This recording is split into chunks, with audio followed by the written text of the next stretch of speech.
दोस्तों पिछले एपिसोड में हमने देखा था कि मुइचिरो के चेहरे पर डीमन स्लेयर मार्क आ गया था, जिससे उसकी ताकत और स्पीड कई गुना बढ़ गई थी। हैगेनेजुका अभी भी उस तलवार को पॉलिश करने में लगा हुआ था। वहीं कानामोरी पेड़ के पीछे छिपकर मुइचिरो और ग्योक्को को देख रहा था। ग्योक्को मुइचिरो से कहता है कि मुझे हल्के में मत लो बच्चे, जिस पर मुइचिरो बोलता है कि मैं तो बस सच बता रहा था कि मैं तुम्हारी गर्दन काट कर तुम्हें मार दूंगा। ग्योक्को गुस्से में कहता है कि तुम सिर्फ 10 साल के हो तो मेरी ऐसी बेइज्जती मत करो, और ग्योक्को टेलीपोर्ट होकर मुइचिरो के ठीक पीछे आ जाता है। मुइचिरो उसे बोलता है कि तुम्हारे अंदर इज्जत करने लायक कोई चीज है ही नहीं, तुम्हारी आवाज और शक्ल भी कितनी बेकार है। जिस पर ग्योक्को कहता है कि तुम मेरी सुंदरता कैसे देखोगे, तुम तो अनपढ़ गरीब हो, तुम्हारी तलवार और हाथ कितने छोटे हैं। अब मुइचिरो बोलता है कि हाथों की लंबाई के बारे में तुम बात ना ही करो तो ही बेहतर होगा। ग्योक्को बोलता है कि तुम तो बच्चों जैसी बातें कर रहे हो, तुम्हें लगता है कि इससे तुम जीत जाओगे। अब मुइचिरो ग्योक्को के मटके को देखकर बोलता है कि ये तो टेढ़ा मेढ़ा है, क्या घटिया कारीगरी है। अब ये सुन ग्योक्को बहुत गुस्सा हो जाता है कि किसी ने उसके आर्ट को बुरा कहा। फिर वो अपने हाथ में 10 मटके बनाता है और blood demon art 10,000 gliding slim fish का यूज करके मुइचिरो पर अटैक कर देता है। उन सभी मटकों से 10,000 जानलेवा फिश निकलती हैं। मुइचिरो अब पीछे हटकर मिस्ट ब्रीदिंग का 6th फॉर्म यूज करता है और उन सब मछलियों को काट कर रख देता है। ग्योक्को को ये देखकर यकीन नहीं होता। वो ये भी सोचता है कि अब तक मुइचिरो के शरीर में उस नीडल वाले जहर का असर क्यों नहीं है, लेकिन इन मछलियों का खून भी जहरीला था जो मुइचिरो के शरीर पर गिरते ही उसे मार देगा। लेकिन तभी मुइचिरो मिस्ट ब्रीदिंग का 3rd फॉर्म यूज करता है और सारा ब्लड अपने से उड़ा देता है। फिर वो जल्दी से ग्योक्को की गर्दन काटने उसके पास आता है और अब ग्योक्को किसी सांप की तरह अपनी स्किन यहीं पर छोड़कर गायब हो जाता है। अब परेशान मुइचिरो कहता है कि मेरे अटैक से बचकर पेड़ों पर चढ़ना बंद करो, जिस पर ग्योक्को हंसते हुए उसे अपना असली रूप दिखाता है और ये भी कहता है कि तुम तीसरा इंसान हो जिसने मुझे मेरे ट्रू फॉर्म में देखा है, और जब मैं सीरियस होता हूँ तब कोई जिंदा नहीं बचता। मेरे पंजे हीरे से भी ज्यादा मजबूत हैं। और हम ग्योक्को के फाइनल फॉर्म को देखते हैं, जिसमें वो किसी फिश डीमन या जलपरा की तरह लग रहा था। उसका ये रूप देखकर भी मुइचिरो कुछ नहीं कहता, जिससे ग्योक्को उस पर चिल्लाने लगता है। अब मुइचिरो बोलता है कि तुमने ही तो मुझे चुप रहने को कहा था, और तुम्हारा ये रूप उतना कुछ खास नहीं है। अब ग्योक्को मुइचिरो के पास आके उसे मुक्के मारने की कोशिश करता है, लेकिन मुइचिरो उससे बचकर पेड़ पर चढ़ जाता है और देखता है कि जिस जगह ग्योक्को ने उसे छुआ था वहाँ का कपड़ा मछलियाँ बन गया था। अब ग्योक्को मुइचिरो पर हंसने लगता है।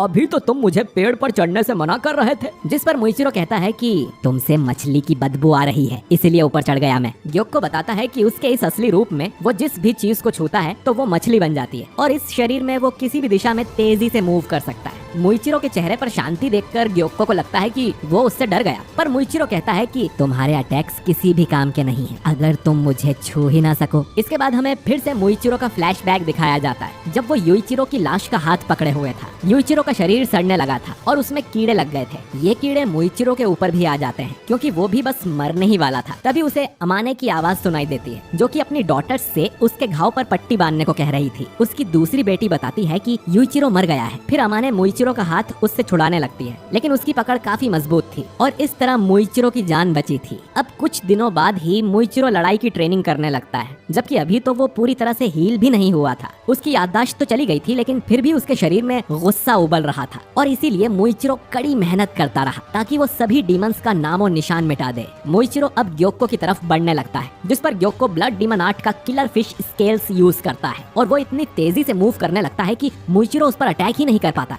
ग्योक्को को अपनी तेजी दिखाते हुए बहुत खुशी हो रही थी, और वो कहता है कि अब मैं तुम्हारी गर्दन काट कर उसकी जगह मछली की गर्दन लगा दूंगा। अब ग्योक्को मुइचिरो पर तेजी से पंजा मारने जाता है, लेकिन मुइचिरो मिस्ट ब्रीदिंग का 7th फॉर्म यूज करके वहाँ से गायब हो जाता है, जो देखकर ग्योक्को भी हैरान था। वो मुइचिरो को अपने पीछे देख उस पर अटैक करता है, लेकिन वो फिर से मिस कर देता है। मुइचिरो अब इतनी तेज मूव कर रहा था कि ग्योक्को का कोई पंच उसे नहीं लग रहा था, जैसे वो कोहरे की तरह हो। अब कोहरे के अंदर से मुइचिरो बोलता है कि तुम्हें क्या लगा, अब तक सिर्फ तुम ही मजाक कर रहे थे। इतना कहकर मुइचिरो ग्योक्को के पास आता है और अपनी तलवार से ग्योक्को की गर्दन काट देता है। ग्योक्को का सिर अलग होकर नीचे गिरने लगता है और वो सोचता है कि अरे सब कुछ उल्टा पुल्टा क्यों हो गया, मुझे कुछ महसूस क्यों नहीं हो रहा, मुझे इस कीड़े को मार के लॉर्ड मुजान को रिपोर्ट भी देनी है। जब ग्योक्को की गर्दन जमीन पर गिरती है तब उसे पता चलता है कि उसकी गर्दन कट चुकी है। वो गुस्से में चिल्लाने लगता है, अरे ये क्या हो गया, एक बच्चे के हाथों में कैसे मर सकता हूँ। मुइचिरो उसे अलविदा कहते हुए बोलता है कि पुनर्जन्म लेने की कोई जरूरत नहीं है, ठीक है ना। अब ग्योक्को मुइचिरो को गालियाँ देते हुए अपनी बॉडी रीग्रो करने की कोशिश करता है, लेकिन लेकिन मुइचिरो उसकी बातों से पक चुका था, तो वो उसके सिर के भी हजारों टुकड़े कर देता है, जिससे फाइनली ग्योक्को की मौत हो जाती है और उसका शरीर राख बनकर उड़ जाता है। मुइचिरो को अब मास्टर की कही एक बात याद आती है। उन्होंने बताया था कि जैसा तुम दुनिया को देखते हो, दुनिया वैसी नहीं है। जब तुम एक बार अपनी असली पहचान पा लोगे, तब तुम बहुत ज्यादा शक्तिशाली बन जाओगे। मुइचिरो ये सब बातें सोच ही रहा था और उसके चेहरे पर बने वो मार्क्स भी अब गायब हो जाते हैं। कानामोरी मुइचिरो के पास आकर कहता है कि तुमने हमें बचा लिया, क्या तुम ठीक हो? जिस पर मुइचिरो कहता है कि मैं बिल्कुल ठीक हूँ और अब मुझे तांजीरो की मदद करने जाना होगा। जिस पर कानामोरी चिंता में बोलता है कि तुम्हारे चेहरे का रंग उड़ चुका है, क्या तुम सच में ठीक हो? जिस पर मुइचिरो हाँ बोलता है, पर मुइचिरो का पूरा शरीर कांप रहा था। कानामोरी को उसकी हालत देखकर बहुत चिंता होने लगती है और फिर मुइचिरो के मुंह से बोलते बोलते ही झाग निकल आता है और वो वहीं पर बेहोश हो जाता है। ये देख कानामोरी बहुत ज्यादा डर जाता है कि अब वो क्या करे, कहीं मुइचिरो मर तो नहीं गया। वो मदद के लिए हैगेनेजुका को आवाज लगाता है, लेकिन वो तो अब भी तलवार को पॉलिश करने में लगा हुआ था। कानामोरी बोलता है कि ये किसी काम का नहीं है, वो डीमन जब मुझे मारने वाला था तब भी ये टस से मस नहीं हुआ था। अब मुइचिरो का उसी झाग से दम घुटने लगता है, जिससे कानामोरी और डर जाता है। तभी कोतेत्सु यहाँ आकर बोलता है कि तुम्हें इसे सीधा लेटाना चाहिए। कानामोरी उसे देखकर जोरों से चिल्लाने लगता है, ये तो कोतेत्सु का भूत है रे, बचाओ। कोतेत्सु उसे समझाता है कि मैं तो मरा ही नहीं, तो मैं भूत कैसे हुआ? जिस पर कानामोरी बोलता है कि भूत को थोड़ी पता चलता है कि वो भूत है, और तुम इतना सारा खून बहने के बाद भी जिंदा कैसे हो? जिस पर कोतेत्सु एक्सप्लेन करता है कि ये सारा खून उसके हाथ से निकला हुआ है और जब उस फिश ने उसके पेट में ब्लेड घुसाई थी तब भी उसे ज्यादा चोट नहीं लगी थी, क्योंकि उसके पास ये तांजीरो का दिया हुआ सूबा था। तांजीरो चाहता था कि ये उसकी नई तलवार पर लगाया जाए। इन दोनों के चिल्लाने से मुइचिरो भी जाग गया था और वो पहचान लेता है कि ये सूबा रेंगोकू का था। रेंगोकू उसे मोटिवेट किया करता था और कहता था कि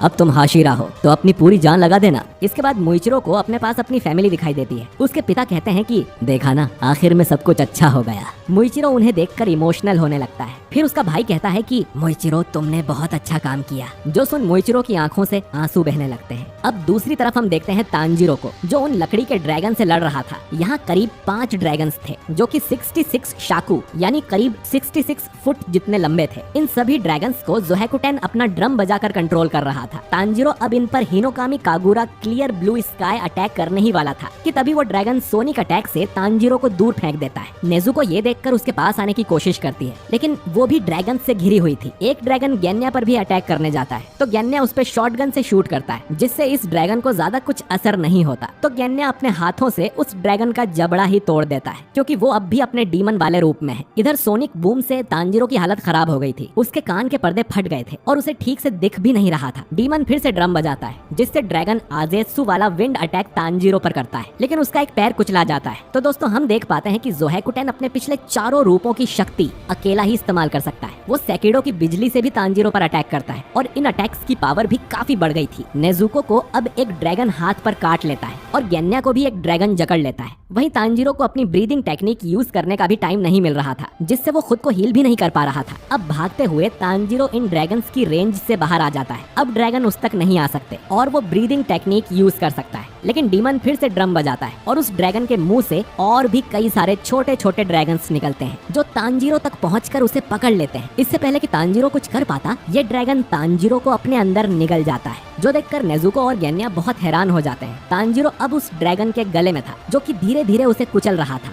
जोहेकुटेन कहता है कि चलो ये नाटक खत्म हुआ, लेकिन तभी आसमान में उसे मित्सुरी दिखाई देती है। मित्सुरी उस ड्रैगन की गर्दन पर भागते हुए अटैक करती है और उसके टुकड़े टुकड़े करके तांजीरो को बाहर निकाल लेती है। ये देखकर जोहेकुटेन समझ जाता है कि ये एक हाशिरा है। मित्सुरी तांजीरो से लेट होने के लिए माफी मांगती है और उसे नीचे जमीन पर उतार देती है। फिर वो तांजीरो से कहती है कि अब वो आराम कर सकता है, अब तक उसने काफी अच्छा काम किया। वहीं तांजीरो को उसकी कोई बात सुनाई नहीं देती, क्योंकि उसके कान के पर्दे फट गए थे। अपनी चाबुक जैसी तलवार उठाकर मित्सुरी कहती है कि अब वो गेन्या और नेजुको को बचाने जा रही है। वहीं मित्सुरी की दखल अंदाजी डीमन को अच्छी नहीं लगती। मित्सुरी अब लड़ाई करने आगे बढ़ती है। तांजीरो उसे बताने की कोशिश करता है कि वो एक अपर रैंक डीमन है। इधर 3 ड्रैगन्स मित्सुरी पर हमला करने आते हैं। मित्सुरी अपनी तलवार से एक ड्रैगन का मुंह पकड़ती है और उसका मुंह घुमाकर उसे बाकी के 2 ड्रैगन से टकरा देती है और फिर वो जोहेकुटेन की ओर बढ़ने लगती है। और इसी के साथ ये एपिसोड